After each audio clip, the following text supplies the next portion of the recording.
Hey friend, I'm Gustafson. I help beginners like you launch their assisted living business in the next 12 months.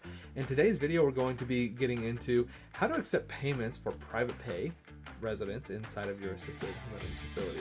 So if you're interested in learning more about that, stick around for today's video.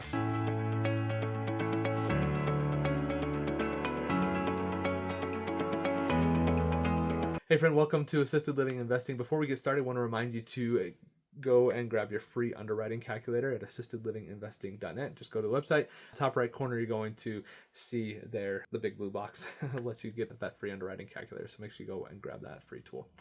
Now, let's get into the topic for today's video. Today, we're going to be talking about how to accept payments for private pay residents inside of your assisted living facility. Now, there's a few ways that you can accept payments at its core. We're going to talk about checks, we're going to talk about ACH, we're going to talk about credit cards actually as well. Those are the three ways that you can accept payments from the residents that are inside of your assisted living facility. I want to kind of go through some pros and cons of each of those so you understand exactly what they are, what it entails, and how to get those things set up. So in order for you to set things up with checks, these are paper checks. This is, typical, old school checkbook type of a thing. That's how you're getting paid. This is actually pretty common. You are dealing with a population that has dealt with checks for most of their lives. And so they're comfortable with it. They trust that piece of paper. They want to do that. They don't like to do other things. They want to do just that. There will be people that will absolutely refuse to move to any other type of payment because they want to do just a paper check. So you have to determine if that's something that you want to acquiesce to or not. And that's totally up to you and what you're going to do, how you're going to build your internal policies and procedures, how you're going to accept payment. It's up to you. Now with checks, one of the nice things with checks is you can now do remote deposits. You don't have to go to the branch and to do that type of a deposit. But it is something that you do want to be aware of, that checks, they can, it's paper. They could get lost. They could bounce. There's any number of reasons why a check might not be the best way for you to accept payment from a resident.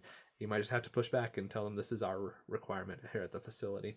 There can also be certain times, certain banks will cause delays in allowing those funds to become available.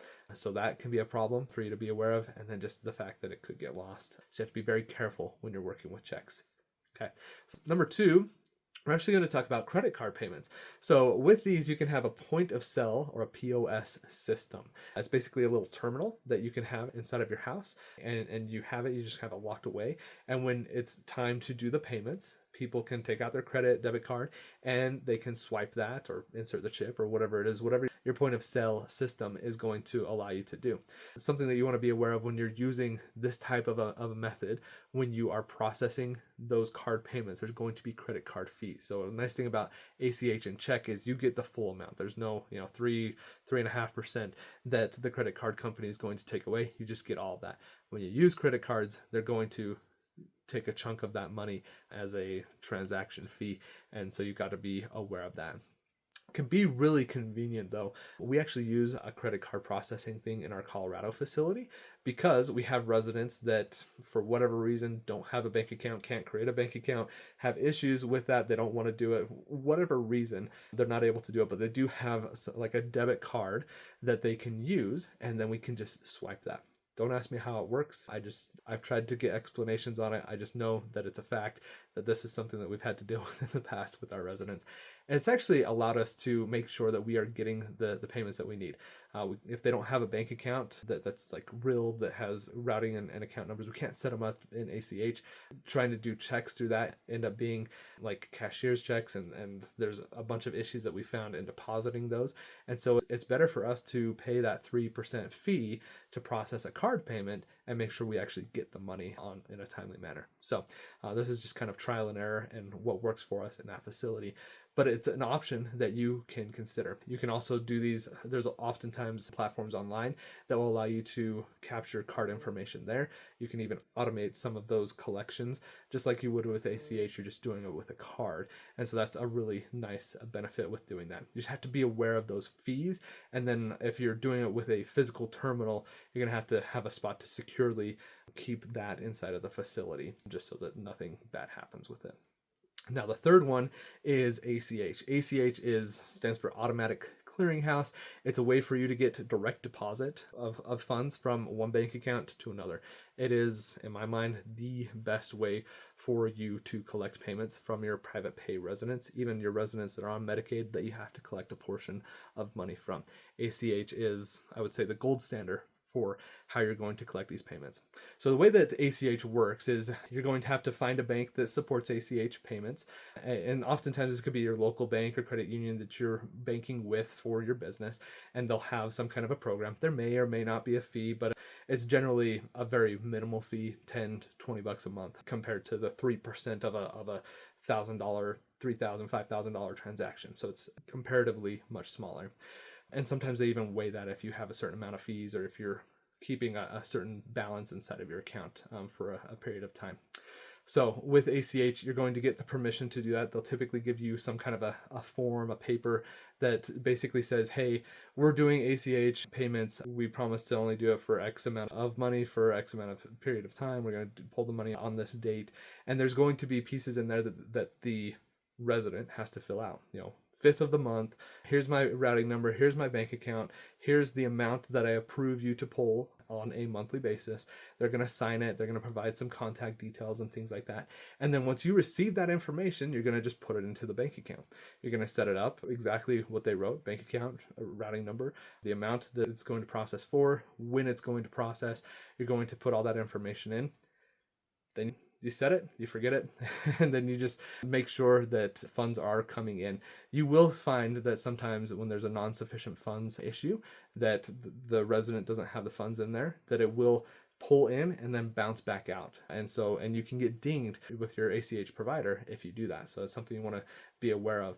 But at its core, this is the simplest way for you to do that. Pushback that you're going to get from some residents is they don't want you to have that information on file. They're not comfortable giving you the information. They don't trust electronic systems, those types of things. You may get some pushback, but if you have a rule that we only do ACH, and if you don't do ACH, you cannot come here. That's a personal choice for you at your facility, but something that you may want to implement because it simplifies the process. Money comes in consistently on time every single time, and allows you to collect that money. It is the way that I highly recommend that you do, and that you go forward with collecting the funds. Learn a little bit about it, do some research, make sure you're comfortable with it. But this is the way that I really think is the best way to do it, because it just gets deposited directly into your account. There's not a lot of, hey, I need you to get me that check. Where's the check at? Where's the cash? Where's XYZ? You don't have to worry about that because the money is just coming in. You just have to then make sure that you are protecting and maintaining the correct account information. So if something did change, somebody passes away, somebody leaves the facility, you have to have a policy that, hey, we're going to destroy this information, right? So you want to put that all in place. So to recap what we've been talking about today, we've been talking about how to collect payments from your private pay residents. Really, at its core, 3 ways that you can do that. Number 1 is through checks. Number 2, credit card processing, and number 3 is with ACH, which is the one that I highly recommend that you do if you're going to be collecting these payments from your private pay residents. If you like this video, if you found this to be helpful, make sure you like the video, subscribe, and ring the bell as well so you get notified every time we put out content like this. We do our videos on Thursdays, and we also do lives on Tuesdays to really help you out along your journey, to help you launch that assisted living business. And if you need some help and some guidance with that, go check out the Mastermind program, alimastermind.com.